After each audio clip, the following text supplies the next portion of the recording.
Hello, lovely people. I've been in the garage den, aka the summer oven, for less than 5 minutes, and I have already regretted almost everything about this decision, except I finally found my comb.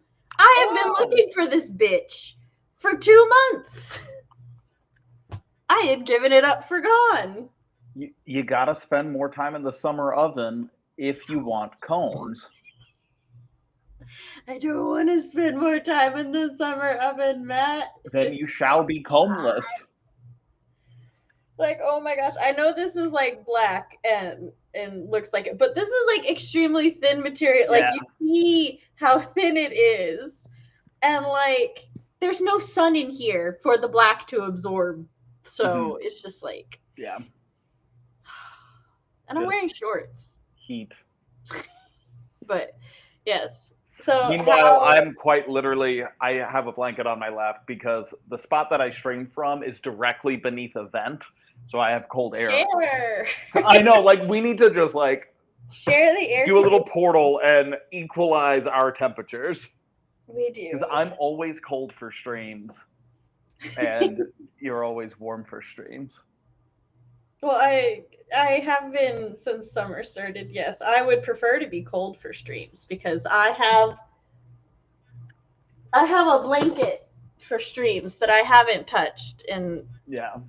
months. Yeah, I will But say, like, come wintertime, I am, still under a vent, so it's blowing hot air on me during the come winter. winter time, we will be reversed. Yes. But how has everybody's weekend been? What's everyone up to? Oh my god, so many errands. So first it was library day. Mm, So my daughter and I went to the library because she is the only one who runs non-mandatory errands with me now. She has figured out that if I have extra money and only one child, I will secretly treat that child. So mm, she's very much she reminds me of me. She goes not with the expectation that she will get the treat, but the expectation there is a possibility, and that right. is enough. And I'm like, that works for me. I don't Yeah. like going by myself. And plus, it's just fun to hang out with her. Um, she is a personality. Mm, So we found out that the library challenge actually ended yesterday, not Saturday, which was mostly fine. The kids, like the library challenge was to read 1,000 minutes over the summer. And like at the lowest, one of the children was at 730 minutes. So really, they had like 4 hours to read between Saturday and Sunday. mhm. And two of my children were like, I'm gonna do all of that Saturday, and then did like most except like an hour.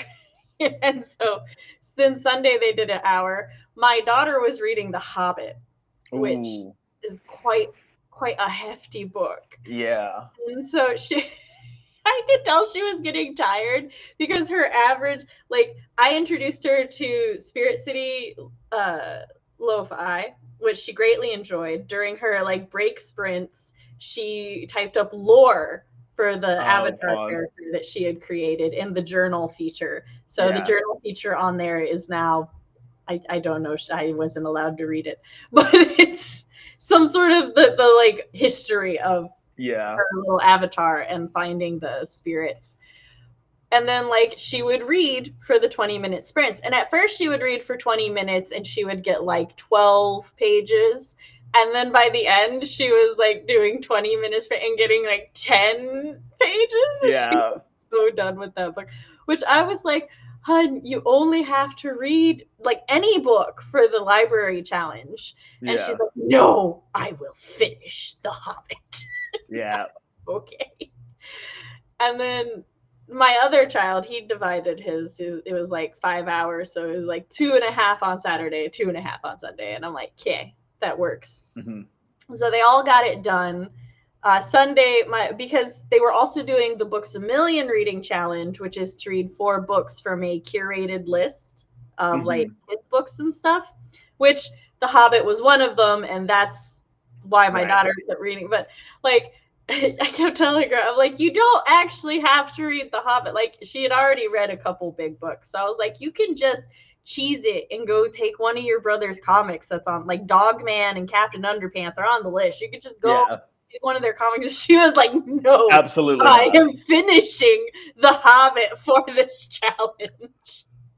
And she did. She got it done. I was quite proud of her. Yeah. And so then that yesterday they were finishing up the challenges and stuff, and I was their moral support. And also we had to go do grocery shopping.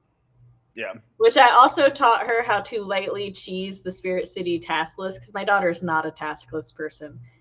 I will give her a list of things that we need to do so that she knows what we need to do, and then that is it. She is far too chaotic for a to-do list. Yeah. She just likes a reminder list every now and then, and that's it. So, but you get extra experience and therefore extra money if you do like your first task of the day. So I was like, just do one task and then cross it off. I'm like, you could just be like, read, because she'd been reading a lot. And she was like, what did we go do? We did groceries. And she was like, grocery shopping. And I'm like, it counts. Counts.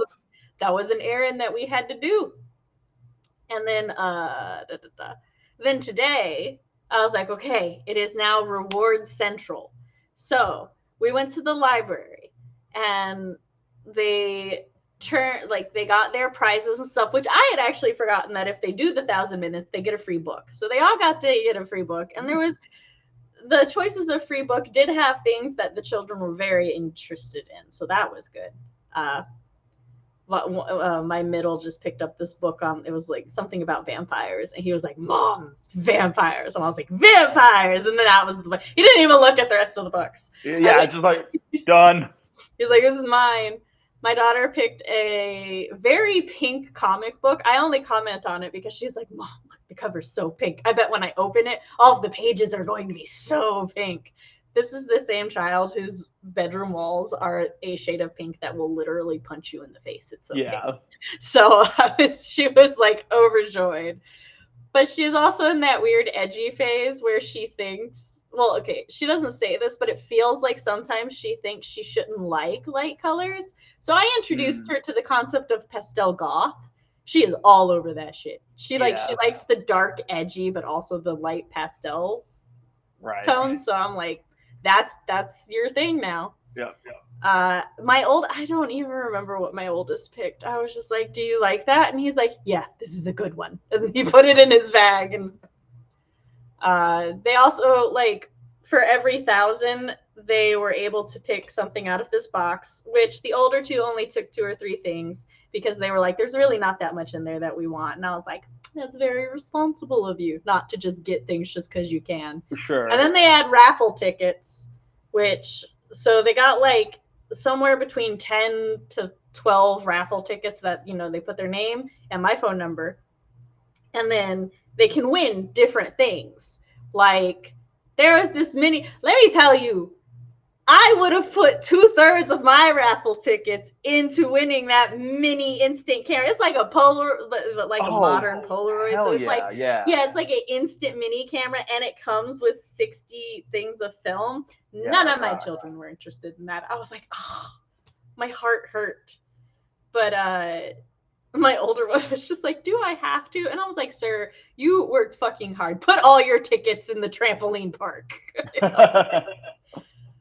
I'm like, the prize box was one thing. This is another. I'm not, no. Like, you worked hard. You earned this. So we did that. And, of course, when the librarians was like, oh, hey, here's some coupons. Just write down 10 books that they have read, and they get a free McDonald's Happy Meal, which my children have not eaten off the kids' menu in like 4 or 5 years. Right. But we don't turn down free food in this house. So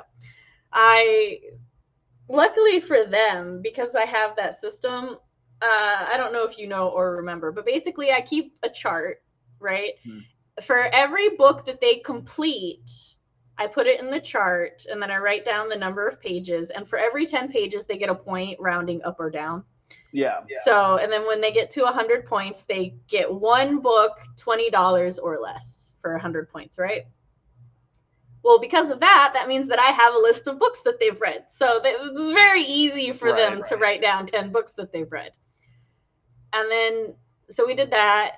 but it's only at like specific McDonald's in our area, which all just happen to be downtown, which would have been really out of my way if the library wasn't downtown.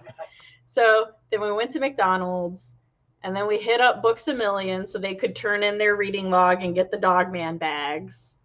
And then we went to Dave & Buster's because I'm going to a convention Thursday, so they needed to earn their 2,000 tickets for the week. And then we got some Dutch Bros coffee and came home. And then I was all like, oh God, it's been a day. Let me take my nap. But you see, at McDonald's, because these are children that Christopher and I have bred and raised. Therefore, at McDonald's, one of my children was like, why do we get so many free stuff for reading? And I was like, oh, because reading's really good for you. So like institutions and stuff, they really, really want to push reading on you when you're a kid so that you can like learn to read. And my other child goes, well, what good is reading? Like what, not in a very sassy, why would I ever use this? Just a genuinely like, what does reading help with? And so I told them, reading comprehension, and then also it can like teach you social things like empathy and stuff. And when I was in school, we read a lot of personal memoirs, like during wartime and stuff. I don't know if it's because I'm in a military town, but that is just the thing that we did. I did a lot of that as well, like very in the curriculum. Of course, there was like the usual, like the Diary of Anne Frank, which I think is pretty universal within the United States. Then we also read some, like, it was not Memoirs of a Geisha, but it was a geisha's memoirs. And then we also read another one about like a Chinese American it was their journal. She was a teenager and she was talking about like the camps and stuff right after it wasn't here, Pearl Harbor, right after Pearl Harbor was bombed. I was like, it wasn't Hiroshima, that was Japan. But yeah, so I was talking to them about that, and then we were talking about like just memoirs and things in general and the wars and stuff. And then I was dumb and I mentioned Grave of the Fireflies as a movie that I absolutely never wanted to watch in my life because it wasn't something that I needed to watch because I know how horrifying World War II was. So I don't need to watch Grave of the Fireflies, and I don't like watching sad shit just to watch sad shit. My children, they were all like, we want to watch it. And I was like, son of a bitch. No! Because like years ago when my sister and I like talked about it, and I like found my sister, since I have had children, cannot watch things in which children die. Right. She just cannot. She emotionally cannot handle it. It's really funny to me because like me and my baby sister can both watch things where kids die and be relatively unaffected. And we have children, but our middle sister, whom is the forever aunt, cannot emotionally handle it. So that's just a funny thing to me. But yeah, so I actually messaged my sister, my middle sister, because I made a vow. I was like, I will watch it with my children one day if they want to watch it for educational purposes. Mm-hmm. And so I messaged my sister and I was like, the kids want to watch The Graveyard of the Fireflies to learn about how hard things were in World War II. It is finally time for my sacrifice to watch that fucking sad ass movie. My sister sent me a GIF that says deepest sympathy. And it's like, it looks like a funeral GIF. And like, she understands. Yeah. But it wasn't as bad as I thought. Like, and I don't know if that is just because I have the context of that, I'm in my mid-30s and I've seen a lot of war shit. I know how bad it can get. I know how bad it can be. And this was not sanitized, but it was definitely a movie made to be watched with kids. Right. So that's why. Also, my daughter and I, we were the first ones to watch it because all my children want to watch it one-on-one. So I now have to watch it 2 more times. Not only do you have to go through the sadness once, you have to go through the sadness 3 times. Yes. But as we were watching it for educational purposes, my daughter really got into the educational part of it. Within the first 15 minutes of the movie, there is a bombing, but it is not a bombing with explosive bombs. It's with incendiary bombs. And so she was like, why would they do that? And I like explained it to her. And then, I also explained that Japan it still is a series of islands and stuff. So that's why she's going to see a lot of boats and the beach and that. And so, I do like the things would concept of happen. was. Yeah, and so things would happen and I would have to explain them. So because I had to put like my teacher hat on or like my education hat, I was able to compartmentalize any and all feelings I had. Yeah. So I was actually pretty fine. If my other two are similarly interested in the historical parts of it, then Right. it won't be so bad. But like there was a part, I think it's when, spoiler for anybody who has not seen Grave of the Fireflies, both the main characters die. Like Right. literally the beginning of the movie is our main character who is a 14-year-old boy, and he says, "On this day I died," and then you see him like his malnourished, starving body, and then he goes back and he recounts like essentially since the day he took his sister into his custodianship, Yeah. which she's only 4. So, like, oh, we got to the part where she dies in her sleep, and he's just laying in the cave holding her, and I looked at my daughter, and I'm like, it's okay. Let yourself feel the emotions. Let them wash over you. And she's like, no, I'm fine. I'm fine. It's sad. I feel it in my heart. My heart hurts, but I'm not crying. And I'm like, it's okay to not be okay. And I'm like, I'm not okay. So she had also like started like, because I told her a little bit about the movie and why like I didn't want to watch it except for educational reasons. And she was just like, she was like, if I don't fucking cry during this movie, I'm heartless. And I'm like, whoa, let's not go that far. Whoa. I'm like, hold on. You should be sad, yes, but Fox said you might as well do a Let's Talk for Graveyard. No, because I don't want to do a Let's Talk for Graveyard of the Fireflies. I don't. My Let's Talks are for things I enjoy. Did I enjoy watching the movie with my child? Yes. Did I enjoy the movie? Well, you're going to watch it 2 more times. I know, but so you'll basically already be ready for a Let's Talk. This is them getting back at me for making them all watch K-pop Demon Hunters, isn't it? It's the karma. Which, I saw this thing on K-pop Demon Hunters recently that was like, in order to have a sequel greenlit, they were like, Netflix says that the movie basically has to stay in the like top 10 trending or something like that for 4 weeks. And I was like, oh, I gotta put the bitch on again. And it's like, but it ended July 18th. And I'm like, never mind, I did my part. I'm catching up on Fox. He says, note for later, summer oven. Sam not wanting to be alone seems suspect. Wherever did she get her determined stubbornness from? Who could that have been learned from? Look, my child, I got home. I went to take a nap. I laid in. I set the stream up. I was like, I'll take a nap now. And she comes in my room, and I'm like, do you want to watch a Yu Hakusho? And she's like, no, not today. And I'm like, okay. And then she leaves, and I'm like, okay, trying to figure out where to stream Graveyard of the Fireflies. And I'm like, oh, it's on Netflix. Easy peasy. She comes back in when I had found it, and she lays on my bed, and she goes, we're going to watch it now? And I'm like, I suppose. This is not my plan. Put CB through it. She's in the family. I don't know if she's forgiven me for Fox Brothers yet. We'll have to see. I'm exempt because I don't have Netflix, and I'm not allowed to have Netflix. But I could stream it for you. You have to do a watch party, and therefore you'd have to watch it again.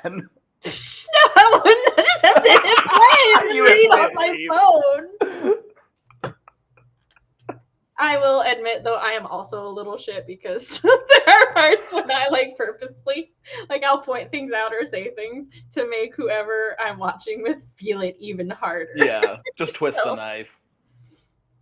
Yeah, so at the part, or there's this one part, I'm like, he's the same age as your oldest brother. Remember that. Evil. Bro, I think that got her so deep though. But like I feel like that is one way to educate Yeah. children on empathy. So I I have said this since the beginning of my platform that I firmly believe that infants and toddlers are tiny sociopaths, which is understandable at that moment. They're only developed with the needs and whatnot to survive, Hmm. and that it is a parent's and primarily the parent's job, but also to a lesser extent the community and whatnot to teach them empathy Right. and how to not be dicks. Yeah. So that is ever my goal. And to further prove this, like I was watching this compilation of these parents who did this to their toddlers, right? They not Grave of the Fireflies, completely different thing. Hmm. They would put so you've got both parents and then the toddler. There are 3 napkins. Under one parent's napkin is 1 cookie. Under the child's napkin is 2 cookies. There is no cookie under the other parent's napkin. And you basically reveal this to see how the child will react. And Yeah. the first little boy, oh my god, he saw his mom had no cookies and he just started crying. Oh. He started crying and then he gave her his cookie, like one of his Yeah. cookies. The second child, he was just like, oh man, mom didn't get any cookies. And they were like, oh, can mom have one of your cookies? And he goes, no, they're my cookies. He goes, whoa, whoa, whoa, whoa, whoa. The dad Yes, stands it's up. He sad, goes, but we have failed as parents. it's sad, but I'm not willing to do anything about it. And my favorite was the fourth kid though, because the fourth kid, he like saw that his mom didn't have a cookie, and so he was like, "Oh, hold on." He puts his cookie in front of her, and then covers all the cookies back up, so that they can be revealed So that, again. yeah. And I was like, "Oh." There was one child. I was like, "Oh." Sadly, that child could like fit into my family though, because like he had his 2 cookies, and he was like, "Aw," and they're like, he goes, "Ah, ha ha." I'm like, oh my god, I have cousins who would have done that, Yeah. and then proceed to share. But I'm like, Hmm. it was just funny. Oh, hold on. RP, hi. He says my AC went out earlier today too. Oh no, we're in summer ovens Brutal. together. Homeowners Association came and gave me a temp AC unit until I get it fixed. I am the homeowners association of my house. It is an association of 2. Yeah. I am glad I have internet friends who watch things that I would not normally watch because that was a very good movie. He refers to K-pop Demon Hunters, I presume. Yeah. Only because in the server earlier I mentioned Grave of the Fireflies and he did not. But yeah, K-pop, I made a grave error in forgetting to ask Fox if he liked musicals or not before I made him watch that with me. So, but it's fine. We had fun watching it. Yeah, I would agree. Like, that's not a movie I would have watched on my own. Were it not for later, twist the knife. Fox is pinning these notes. What is he going to use? Well, yeah, what is he planning? Because so far he's pinned Summer Oven and Twist the Knife, and Are these gonna be the next prompts? Science Fiction free for all prompts? Yeah. Motherfucker, you ever do a Graveyard of the Fireflies for me? I may have to divorce you as a friend. Oh my gosh, I do have to share some proud mom moments from so Graveyard or Grave. Is it Graveyard or Grave for the Fireflies? I think it might be just Grave for the Fireflies. I've been saying Graveyard, but the Grave for the Fireflies. So part of the reason it's named that is because the kids in the movie, they catch some fireflies and stuff, and fireflies have a short lifespan, as many insects do, and so there's a part where the toddler is Setsuki. She's they caught a bunch of fireflies to let go in the cave that they're living in so that it's not dark and it's not scary, and it's a really cute moment. And then the next day all the fireflies are dead, and so she makes a little grave for the fireflies. Mm-hmm. And this is when she reveals to her brother that she knows that their mom died, and that she knows that he hadn't like told her, because he was like, Auntie told me that mom is in a grave now, so I'm making a grave for the fireflies. Yeah. And then so like there's a lot of symbolism in the fact that like fireflies are beautiful, and their lives are fleeting and they die young and stuff, and that's representative of the children in World War II, and how their lives were fleeting and beautiful and they died young. And then my daughter goes, but Mom, why do fireflies die young? As she knows that most insects have a reason. For turns out fireflies, much like cheetahs, are not built logically. Yeah. They're not good at existing. Many species of fireflies don't even have mouths in their adult form. They are surviving purely off of all of the energy and nutrition they stored up from their larva form. And so that's why they die. They just slowly starve to death. And after I said that out loud, my daughter and I, both of our eyes got wide and we looked at each other, because that's what happened to the children in the movie. And we were like, oh, there's flares. So that's horrifying. Yeah, awful. Truly awful. Also, hi everybody. Welcome to Mondays with Sam. I watched a sad ass movie that has layers and layers of horror and trauma. And how old is she now? And my 11-year-old helped me pick apart how horrifying it was.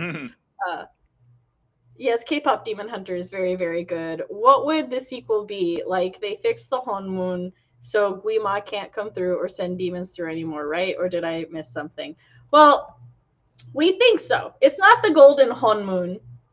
So it's like, it's not a perfect Honmun, which means that not all of the theoretically, because like the entire reason that Rumi was glad to see the old Honmun be destroyed was because it was keeping demons and stuff out, not necessarily fairly, that like not all demons are bad and evil, even though Guima was.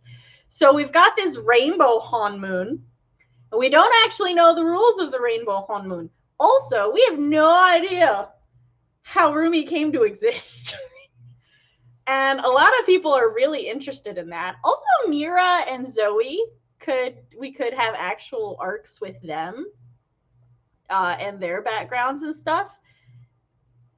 Otherwise, they could introduce new villains. They did, the directors did say that they have plot lines and stuff, so they could do a sequel if a sequel got greenlit.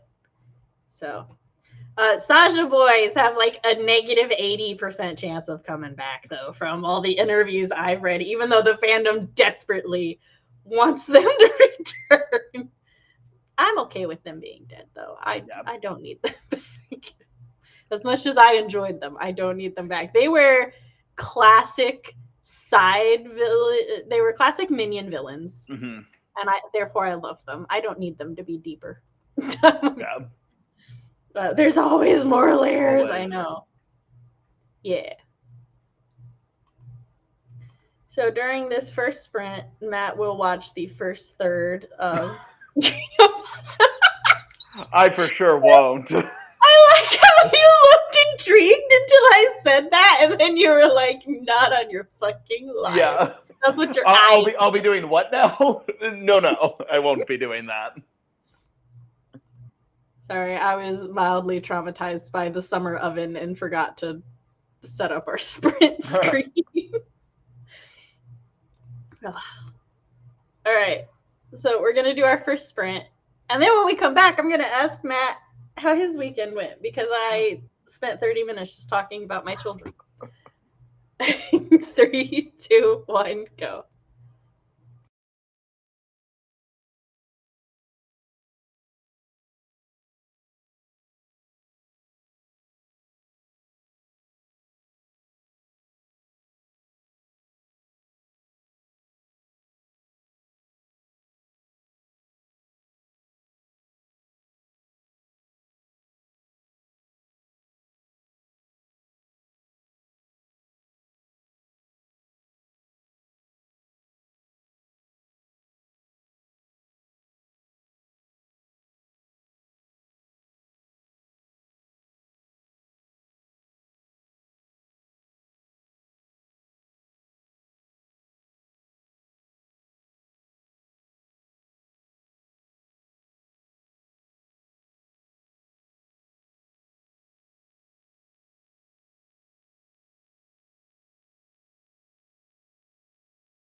Hey yo, we're back. We have returned. So what have you gotten done? I've just been reading, and I made tea.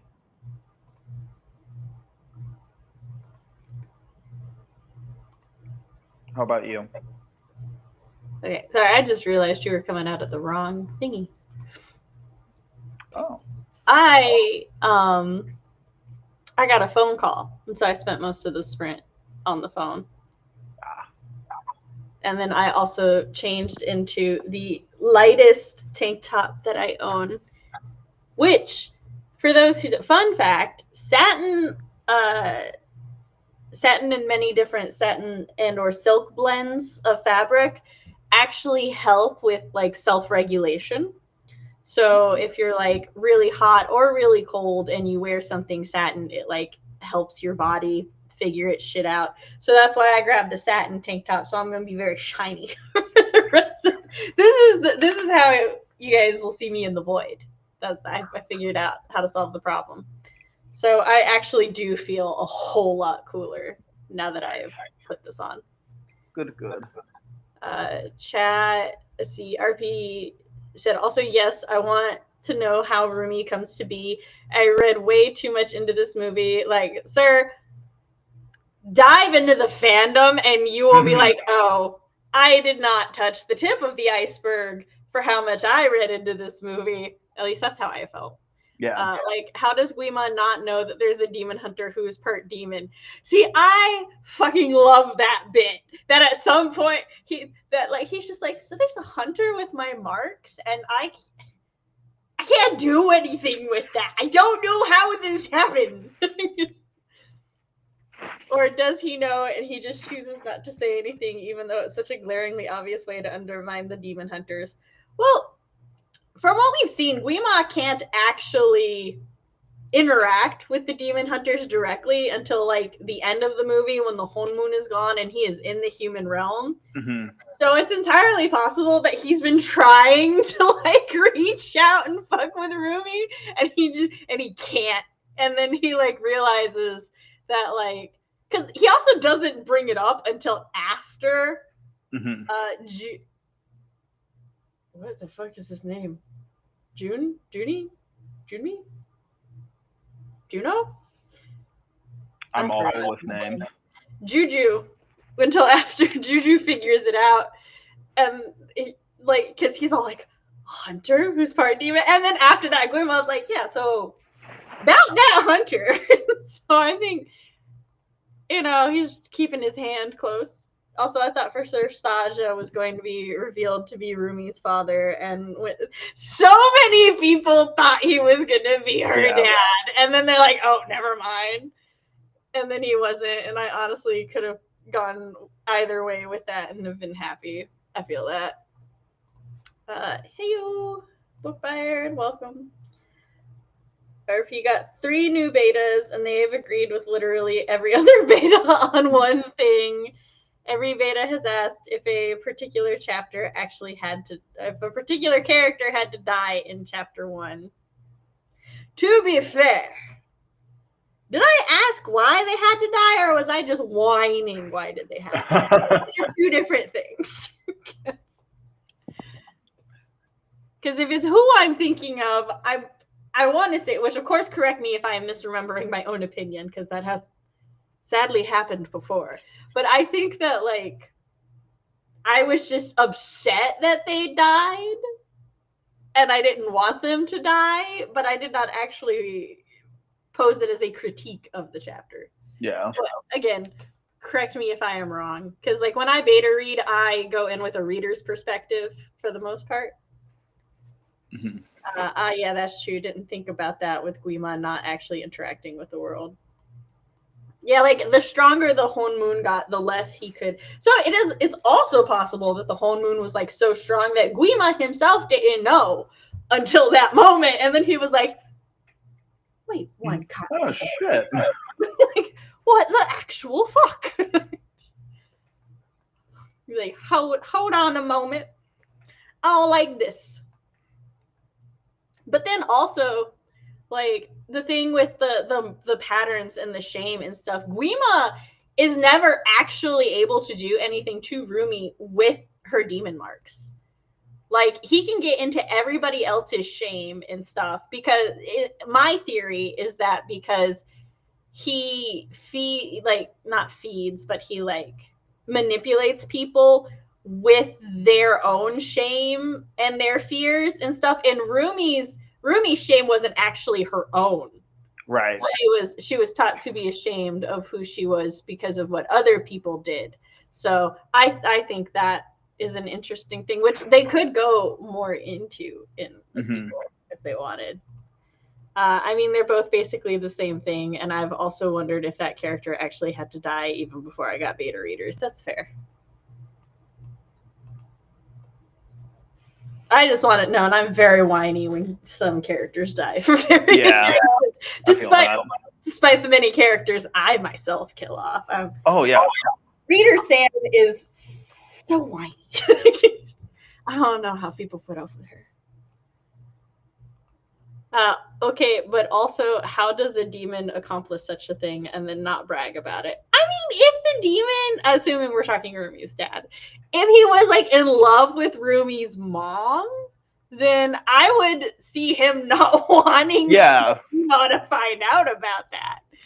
You know, this also begs the question, like, what happened to him? Is he dead? Did Celine kill him? Did the other Sunshine Sister kill him?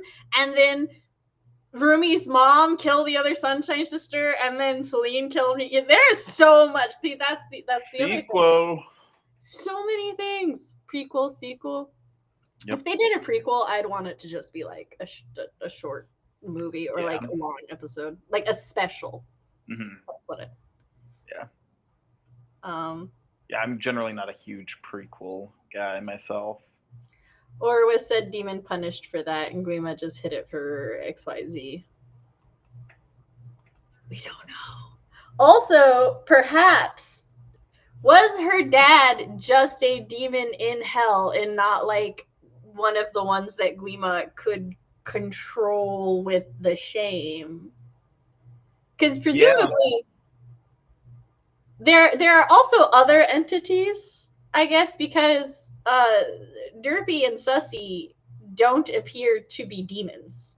They appear to be spirits of some sort. So we need more information on the lore. I was going to say a lot of the lore and world building is left open for interpretation and therefore left open to be explored in later installments.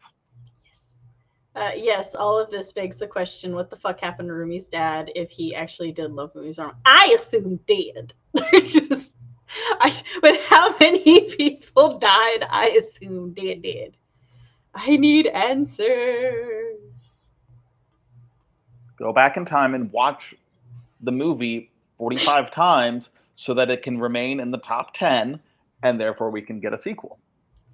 No, the deadline for that's passed. Although that's why I said go back in time and do it. Fair. I did let that. Obviously, you have to invent time travel first. Yeah, and also make sure you watch it before our Let's Talk so that we can go more in depth. After we left the Let's Talk, I realized there were so many more things I had wanted to discuss. I'm like, should I just do a Let's Talk part 2? Part 2. Should I? Because I wanted to like go into like, because it's a musical and therefore the primary beats are told through the music, and so in interviews and stuff they have discussed like what the goal of each scene or each song was for the plot, and I wanted to like talk about that and stuff. Yeah. We were getting close to 3 hours, and I was like, no, I can't. We'll just go forever if I don't stop. So we spent 6 hours on a hour and 40-minute movie. If we do a second Let's Talk. We could. We very well could. There isn't enough. I'll go rewatch it and I'll find enough. Do just a frame-by-frame breakdown. But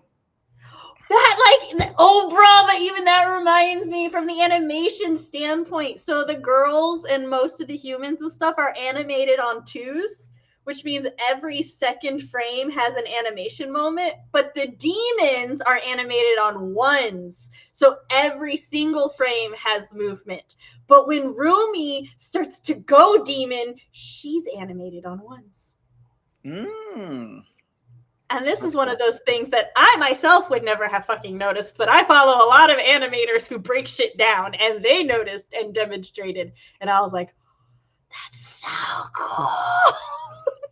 So I'm still learning more, Matt. I'll get enough info. We'll be able to do another 3 hours. I need answers. Maybe maybe in hype of a sequel being released, we'll do there you go. part 2. Oh, wait. Yes, we all need answers. But back to the novel that I'm actually working on. I spent that sprint working on the novel, figuring out if that character could somehow survive. And if so, what effects would it have on the rest of the novel? Yeah, because that's definitely like a ripple effect. So Yeah. So Matt, what did you do this weekend? And what are you working on? And do you still feel objectively wrong and spiritually right? I don't even remember what that was in reference. I don't remember what that was about. Yeah. I think Fox is who gave me the title. No, I'm the one who changed. Well, maybe. Hold on. Because I changed it, but that doesn't mean that he didn't give it. I don't know. But yeah, my weekend, on Friday, I worked an event for work. So that kind of took me deep into the night. And then other than that, kind of, I had to have done something on Saturday. Surely. Me every Monday. What did I do on the weekend? I had to have existed on Surely something was done. Yeah, just like errands and stuff. I've picked Kingdom Hearts 2 back up after so many years of not playing it. And God, didn't feel the need to replay 1? No, I never feel the need to replay 1. Fair enough. I only ever feel the need to replay 2. I got you. Although once I beat 2, I might go back to Chain of Memories, because that's a fun one too. That one's so good. But I was talking to one of my friends about that one, and he's just like, he's like, that game is great, but you don't get to actually see it because you were just staring at your deck of cards the entire time, so you can't actually see what's happening in that game.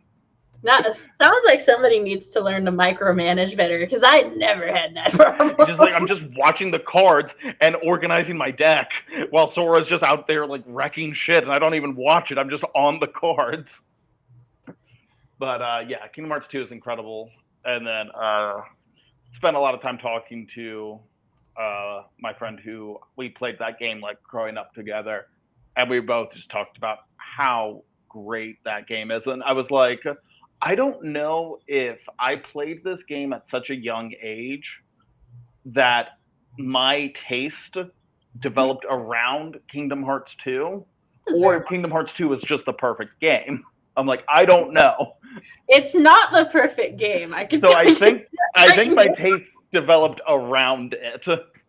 As one who also was exposed to Kingdom Hearts in formative years. Yeah. Oh my God, that reminds me. Chris had a roommate, right? And it was around the time Kingdom Hearts 2 came out. And his roommate was one of those like really like edgy, not necessarily goth. I'm gonna call it an edgy goth, right? Yeah. An edgelord goth, if you so will, which is like somebody whom tries to be gothic for the purpose of being edgy, and not like other guys. Yeah. So, which is no shade to other goth people, because we all know I love me a goth aesthetic and everything that comes with it. Yeah. But so he got oh my God, he paid so much for this tattoo. It was ridiculous. But all it was just the number 13 inside a pure black chakram. And the line work wasn't even that clean. Oh no. Let me tell you, as somebody who grew up around, like, everyone in my family has tattoos except my grandmother. Yeah. Everybody else in my family has at least one tattoo. Well, I do have some cousins who are now over the age of 18 that I don't know if they have tattoos. I'll have to check on that. But last time I checked, everybody of adult age had tattoos. And so, like, I have known many things about tattoos. And I mean, like, getting them done at a shop. My aunt and my cousin have quite a few that were not done in a shop. And that is why I will only ever get mine done in a shop. No shade to my aunt, just her tourist tattoos. It was pretty, but then like anyway. Yeah, so and he paid like somewhere between 300 to 500 for this tattoo. And I was like, bro, you overpaid. But whatever makes you happy. Yeah. And then I was like, you realize though that is an Akuroku tattoo.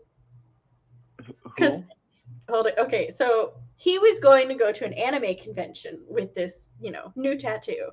Akuroku at the time was the ship name for Axel and Roxas. Oh. Axel uses a chakram, and spoilers, Roxas is number 13. Yeah. So like I forgot what. That's funny. I forgot what number Axel was, but whatever number Axel was, the 13th of that month was like Akuroku Day in the fandom. Yeah. And so he comes home with this tattoo, and I'm like, bruh, don't get mad at me, but you do realize when you go to that convention, because like Kingdom Hearts 2 was like toward the height of its popularity, because like Birth by Sleep or one of them was coming, like a bunch of them were coming out, right? And so like they were staying in the mainstream. And I was like, there are so many fans who are just going to assume that is an Akuroku tattoo. That's so funny. Like they are not going, like these are anime fans. They're not going to be like, oh yeah, number 13 because like it's, the unlucky number and this and that. No, they're going to be like, that is Axel's chakram and Roxas's organization number. Yeah. That rocks.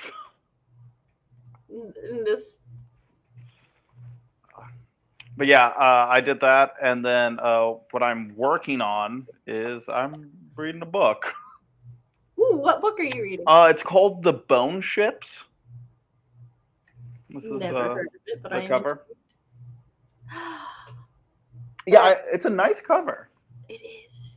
But yeah, it's they make boats out of dragon bones. You mean they make ships out of dragon bones? Yes.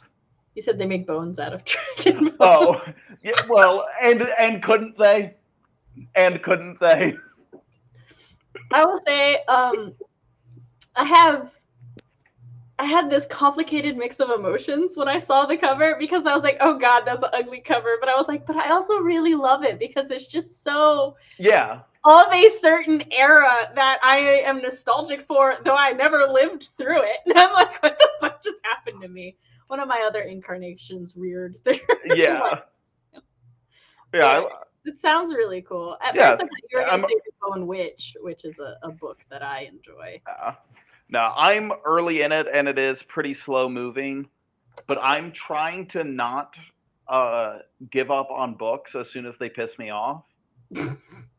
Because how many things I would not read. That's why I don't read that much. Yeah, exactly. I see. I understand. I So saw even though I didn't even know was there. Even though we're 50 pages in, and I'd argue one thing has happened, I'm chugging along. So, I'm going to read what RP says, but please, actually, I'll write it in the notes for discussion points. For the notes of the stream, I want to talk about anti-intellectualism. Yeah, that's how that's spelled. And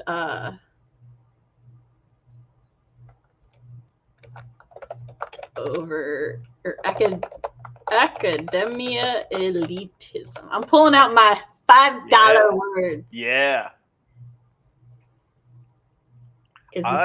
This love bitch grew talking up about poor. Words. academia elitism, because that is what I did my capstone on in college, ironically enough. Like, I'm not sure if the MC would leave the thing he was doing if the character doesn't die. That's fair. And if he does still leave, then how much am I going to have to rewrite or add to show that the character survived and how it affects the story?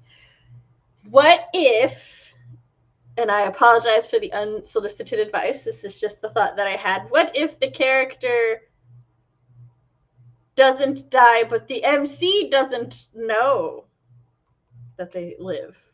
Is that an option, or would that not work at all? All right, so I was actually discussing, this was a while ago, I think, with Danica, whom is the editor that did All That Glitters, and it's the editor who will do Not For Her, and honestly, the only editor I will ever work for as long as she will have me or work with. Okay, I take that back. I might also, because she owns a company, Authors Own, so I may work with some of her other editors. But if I have my choice, I am madly in love with this woman's editing. Hold on real quick. Family and Books says, hi, Samantha, Matt, and chat. Just swinging by to boop the like button before I head to bed. Well, thank you for stopping in, Paula. And one of the things that we were talking about is that there are two, because she and I both love, this is part of the reason I love her, is we both like talking about just writing as a craft, and also the like industry and the industry's perspectives and everything is you know, getting into the like the brass tacks of it all. And there are these two waves of thought, like movements of thought that contradict each other and are ruining my life. And hell yeah. One of them is academic elitism, right? Academia elitism. Because academia elitism does not have a place in fiction, in my opinion. Fiction has so many different purposes.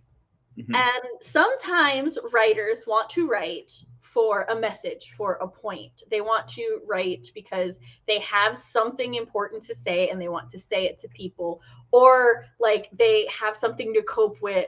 They have something they want to cope with and they want to share it and get it out, and they want other people who have dealt with those same experiences, you know, deal with them.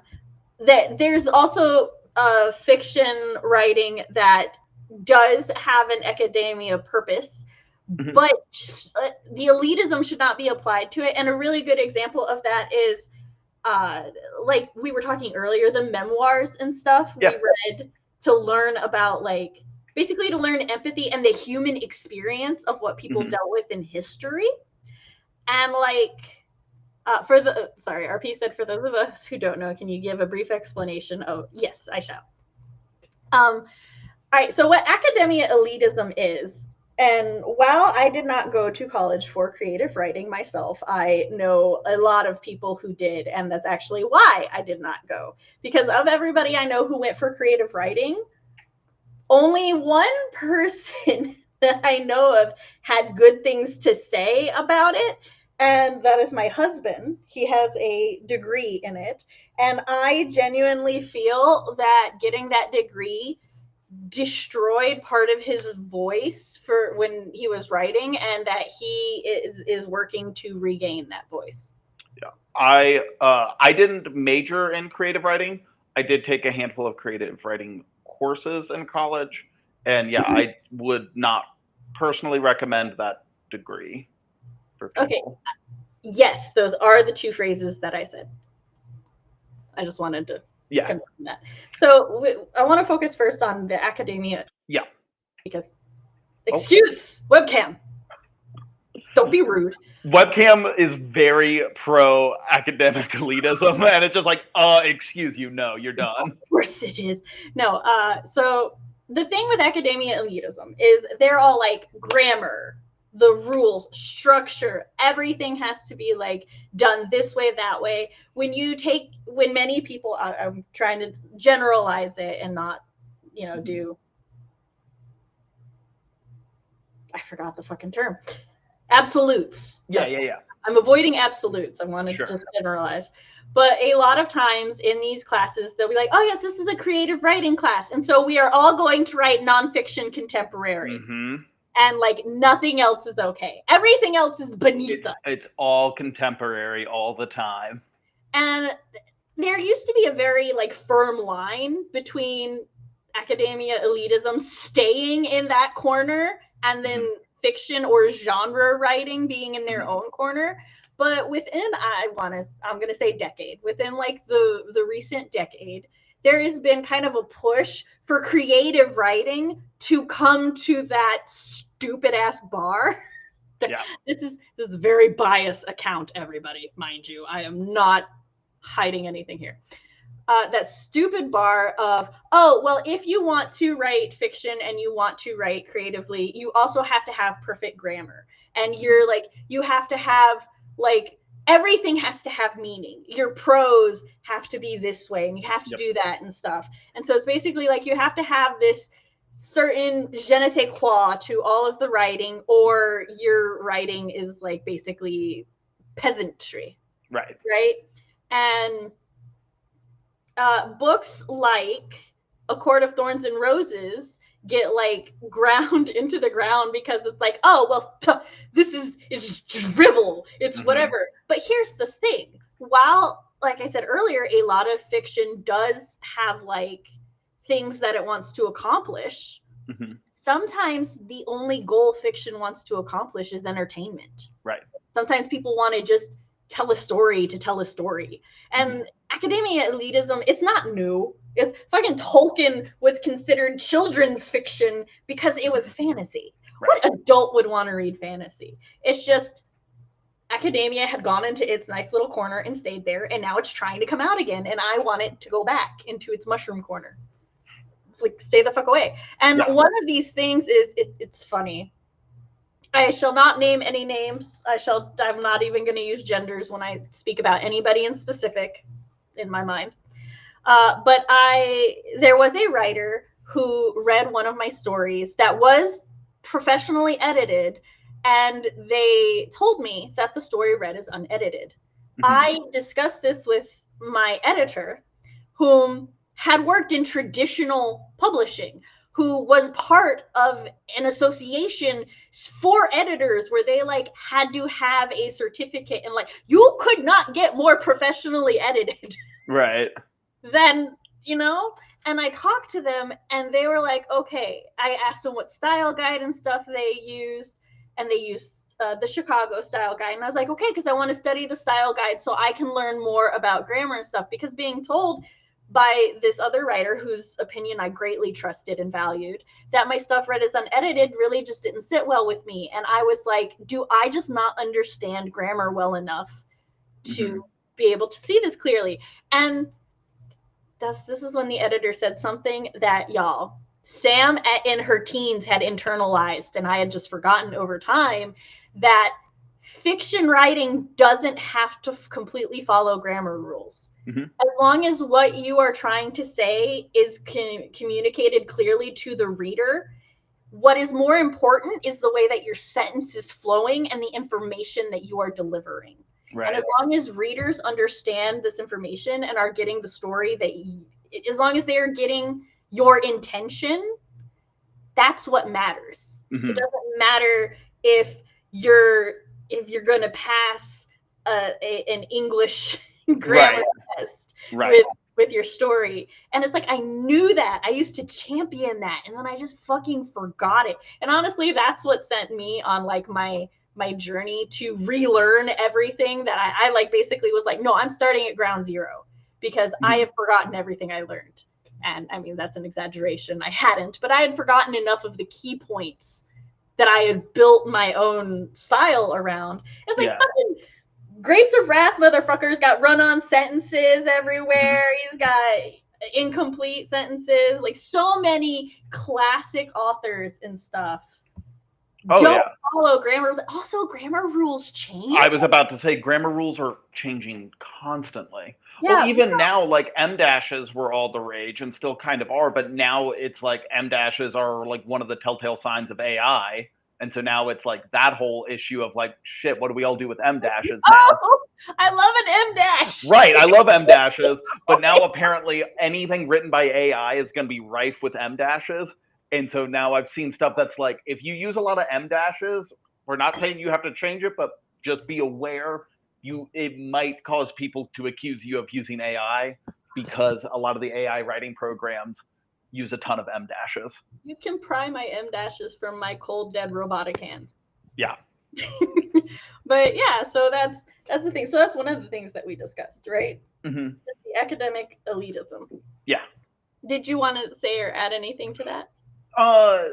No. Basically, yeah. Like a lot of what I did, like my research on this and like the papers I wrote on this, was more focused on the language used specifically. And I think you're probably gonna get into this with the anti-intellectualism, but it's a tricky sort of thing of like, because with a story or what I was looking at like research papers and scientific studies and stuff, and it's like, okay, you're writing this with the intent for people to be able to ingest it, right, and consume it. So you would think you want your language to be fairly accessible, because like I brought in how, like, with the rise of like fake information out there and people being lied to consistently, uh, the issue of source validity becomes more important.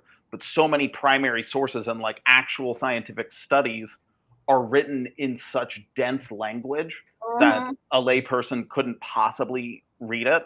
Even like people like, because I talked to some of my like I talked to my geology professor, and she was just like, yeah, like I couldn't read an astronomy paper. She's like, that's not my discipline.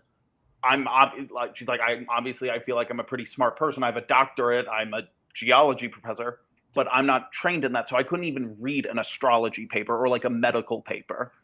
And then then it becomes this issue of like, okay, so do we need to shift the language being used in these papers so that the people that need this information can actually read it?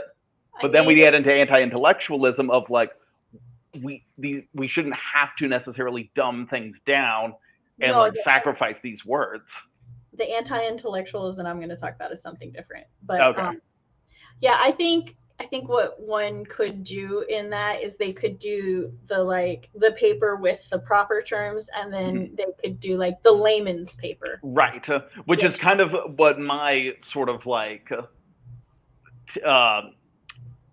thesis basically was, is because the reason they don't is they're like, there is this academic elitism of like, well, this is how I write, I shouldn't have to change that. And it's like, okay, but this isn't about you, this is about the information. Like you're trying, it's because it's like this information that should be made accessible and shared is it's being gatekept. Yes. It's like, no, you can't read it if you don't you must have the thesaurus out. It gets a little trickier when it comes to like medical papers, because medical uses the Latin so that they can be very specific and universal. Right. But again, well, and then because with the gatekeeping, we also get into the classism involved and the access to education and how education is a class signifier. And it gets so into the weeds when you start looking at higher education and what that trickle down effect is. RP says, if I ever become famous for writing and someone asks why a thing in a book was written in a particular way, what did it mean really? I'm going to say it was because I fucking wanted it that way. So this reminds me of two things. One, so one of the reasons I was like Teen Sam had internalized this, and I can say that very confidently, is because I learned it in my AP English class. We read a book. I don't remember what the book was, but I remember one specific chapter, and it was a book on like how to analyze reading and how to read. Yeah. For lack of better terms. And it was like, sometimes a cigar is just a cigar. And they were like, they talked about how this author had written this this book. And in this book, this man smoked this cigar in this one room. And how they had college papers and everybody writing like things about like what that cigar, like what it was a metaphor for, what it stood for. And they like had all these in-depth takes and read on it. But when the author was interviewed, the author said, sometimes a cigar is just a cigar. Yeah. And so that reminds me of the K-pop Demon Hunters people looking at everything. In RP, he continues, like, why is the main character's mug purple? Is it a metaphor for A? No, it's because I love the color purple. That's why. Which I wanted to highlight this because Death Note, when I was a teenager, Death Note came out, and it was lauded as one of the most intelligent mangas to ever exist because it was so like deep thinky, and the level of Sherlock and things going on and everything. And there's a special edition with an interview with the author, and I fucking love her so much because they'll be like, oh, how much of this did you plan out like ahead of time? And she's like, I didn't, I would just write it. And then sometimes I would get writer's block and I would just lay in my room and stare at the ceiling. And they're like, oh, we've noticed that on all of the covers, Ryuk is holding a red apple. And like, there's a lot of like imagery of Light being like, trying to deify himself. And like, there's I don't want to say parody because I'm not like, that's not the tone of it, but there's a like picture of Light and L, and Light is like God and L is Adam, and they're like touching. Doing the Renaissance portrait. Yeah. And so it's like everybody was like, so what does the apple signify? Because that is also, a common used imagery for these things. Right. And the mangaka goes, oh, it doesn't symbolize anything. I just wanted Ryuk to be holding something, and he's all black and that bluish white, and the red apple contrasted so well. Just really pops. That's it. And this apple is used in so much throughout the series. And so I was like, I love this. And I love using those as examples of like, not everything has to be deep, even when you're writing something so super deep. Also, hi, Laura. RP said, that's part of why I like being in the horticulture green industry. A lot of research papers in my industry are written by scientists and then translated by scientists and industry professionals. See, that's what they all need to be. They all need to be translated. Death Note is so good. With that like Death Note like mention, it's like, it's always a question I like chewing on, which is like how much possession and involvement an audience has with a piece of media. Like, because I am a fan of, it's one of like the separation of fanon and canon. Yeah.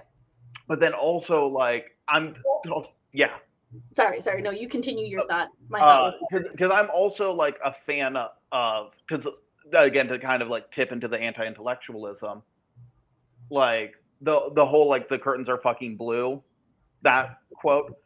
While I support, I'm also kind of like, especially with like older literature, for like authors that have like passed away, and like looking at more like classic literature stuff like that, I think there is value in analyzing stuff like that like you can't get a definitive answer from. Yeah. And I feel like there is something to like for example, like if I wrote something, I think there's the possibility of like audiences noticing something that I didn't really do on purpose. Then I fully support though that like, oh, that wasn't on purpose, but that's cool. Yeah, feel free to feel that way. Cody, when he beta read All That Glitters, which I still have like his notes and stuff, he dissected the colors and the color symbolism.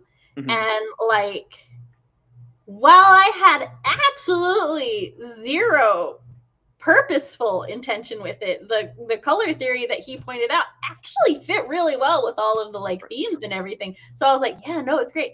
I think there's value in stuff like that. And like, there is a slippery slope where people should not like, because we can't get those different, we shouldn't be like, oh no, this is definitely what the author wanted for that, unless the author said so. Yes. Yeah, I'm a big fan of poor man who wrote Lolita. Yeah. That poor fucker. I feel so bad for him. But yeah, like, I'm a big fan of, like, those conversations. I think are important and valuable, even if they're not definitive.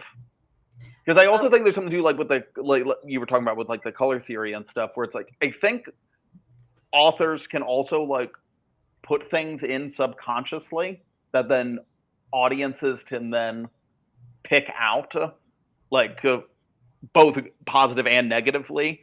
That's like, hey, you subconsciously did this thing, and the author's like, oh shit, yeah, I didn't mean to, but that's a good point.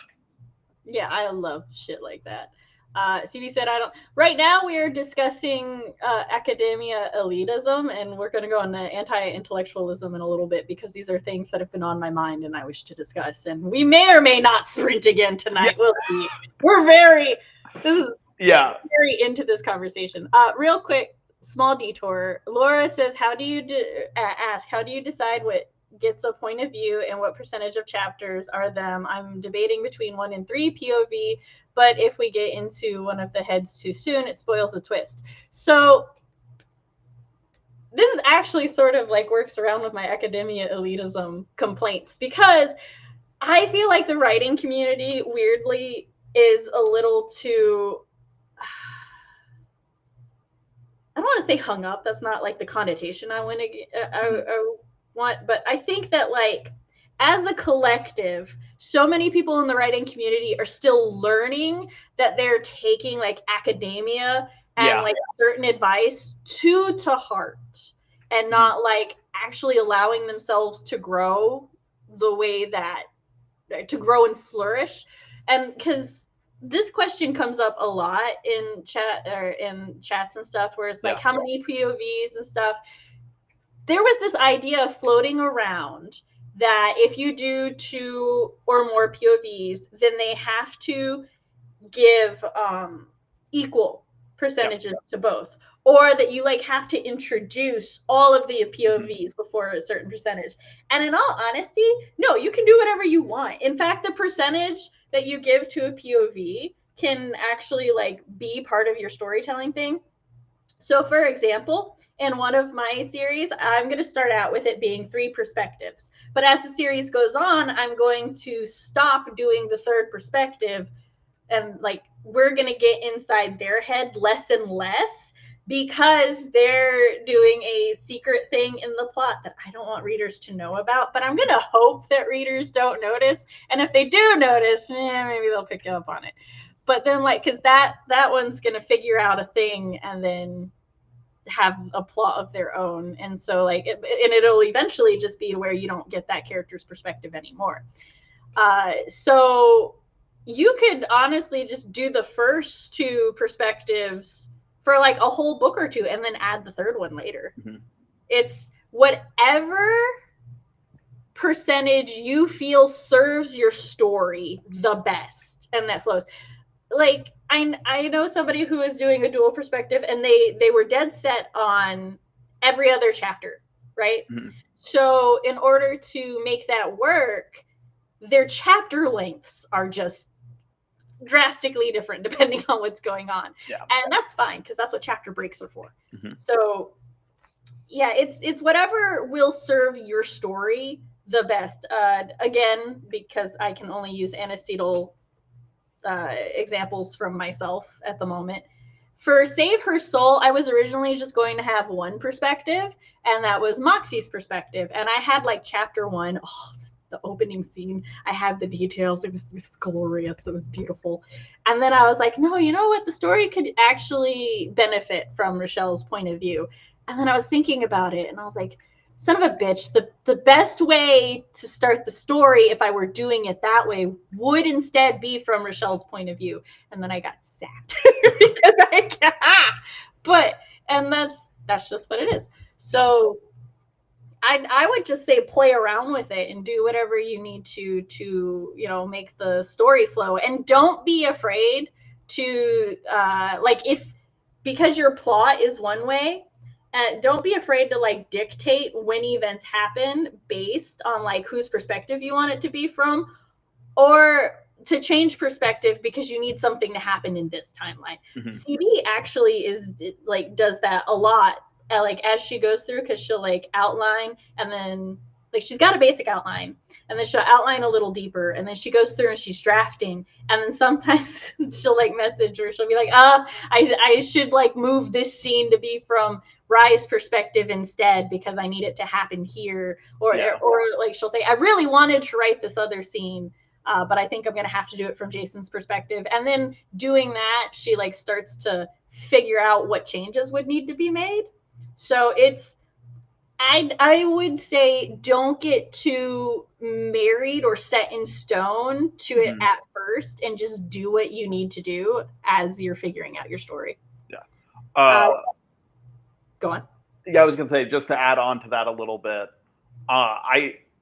for me, because yeah, like you said, this is a question that I see brought up a ton. My take on POVs and like my take on fiction at large is I'm a big believer in know the rules and know the norms so that you can break them intentionally.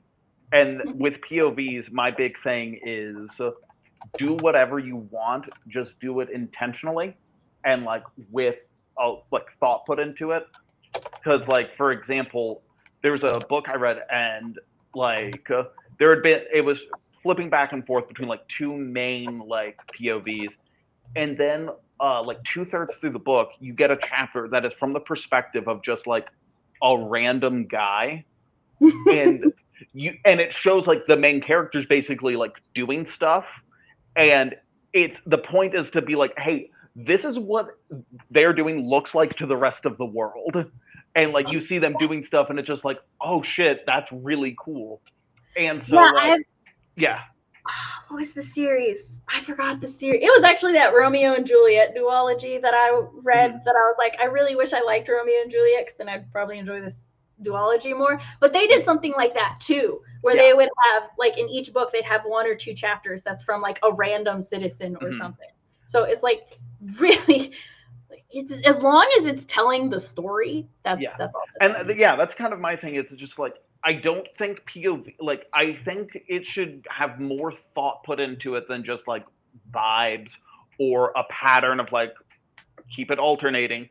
I feel it is more of a like whatever is truly like for this scene, what is the best point of view for it to be from? Is that another character? Okay, let's do it. I will say, I will argue in favor of vibes. If you draft via vibes, ignore him. I'm a big planner. Draft with vibes, revise with intention. And like like I think also like you don't have to like make sure all of the POVs have equal amounts. It's just whatever each character needs. The only thing I would say also though with POVs, because I absolutely hate when this happens, is where I don't know whose POV it is for like a page and a half. I will say, pisses me off every time. When you're switching POVs, try to make it as clear as possible. I'm a big fan of if you are sticking with like a main handful of POVs of like, I think naming the chapter? Yes, naming the chapter after whose POV it is. Love it every time.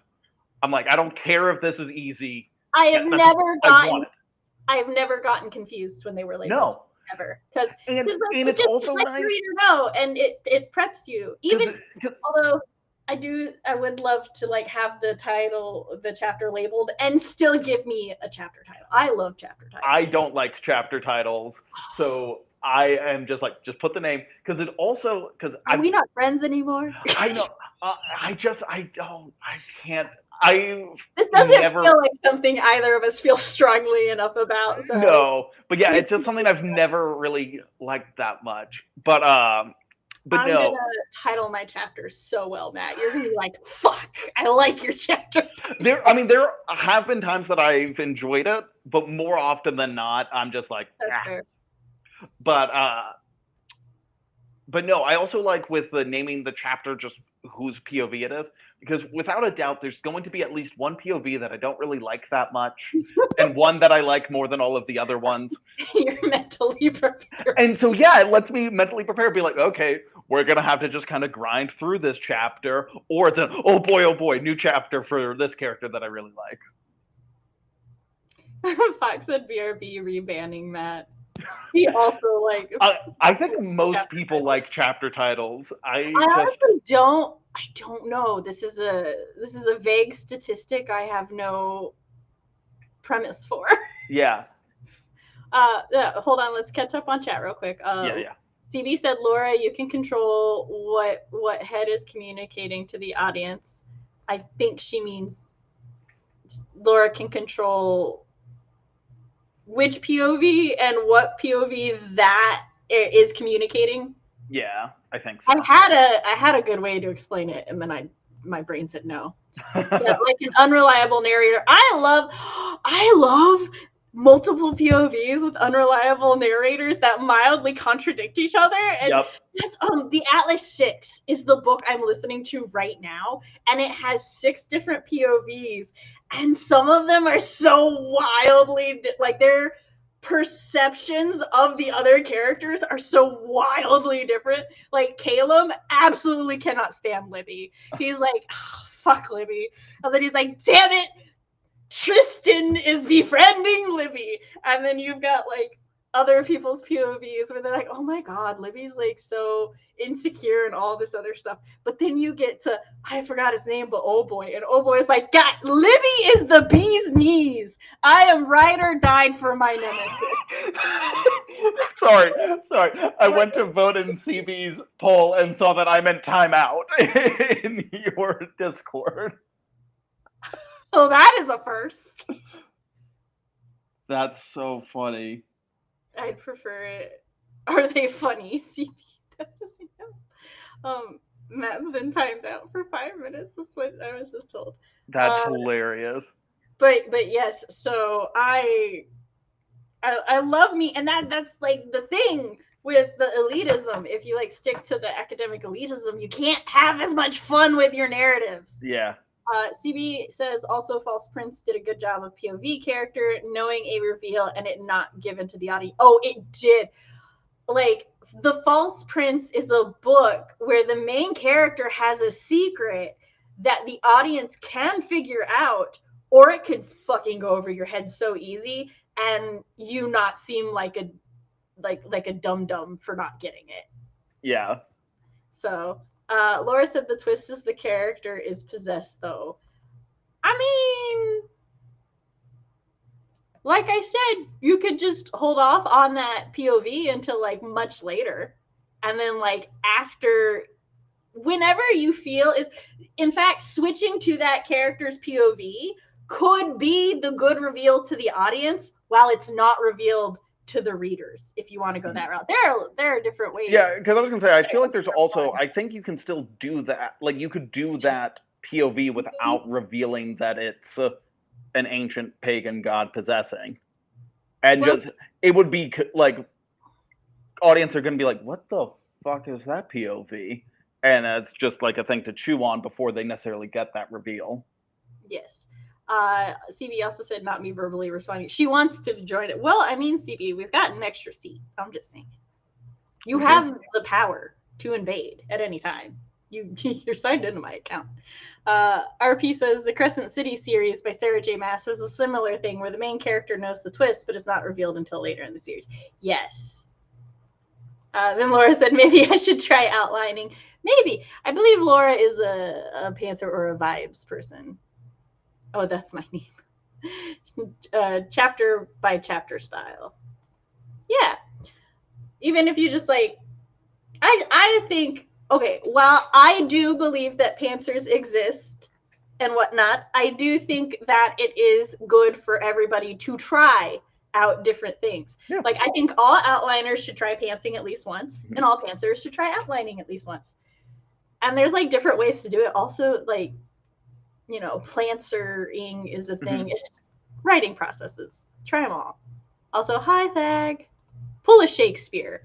In what context? I think Shakespeare likes to go to random citizens for POVs a lot. Oh, he do. He also makes up words. Like he's Yeah. like, oh, I don't have a word for this. His swagger. Yeah. He made up like 200 Oh or yeah. something words, and swagger is the only one I remember that he for Yeah. sure. No, he made up a ton of them. It's a 3-way poly relationship. I'm thinking of having it 2 POVs at first, then bring in the possessed POV as a third after the reveal. Yeah, that would be great. That's like when I'm reading a webtoon or something and I'm only getting one POV, and like because we're supposed to, especially if it's a Duke of the North or something, we're supposed to be like, oh, he's like so cold and blah blah blah blah blah blah. But then like after they hook up, then we go back and we get things from his perspective, and I'm like, I knew I was reading you correctly. I fucking love that shit. I eat it up.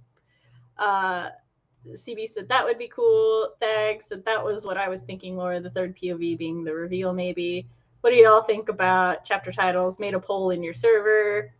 I'll also make a poll in chat soon. POV 1. Maybe I can vote in that one and I won't be timed out.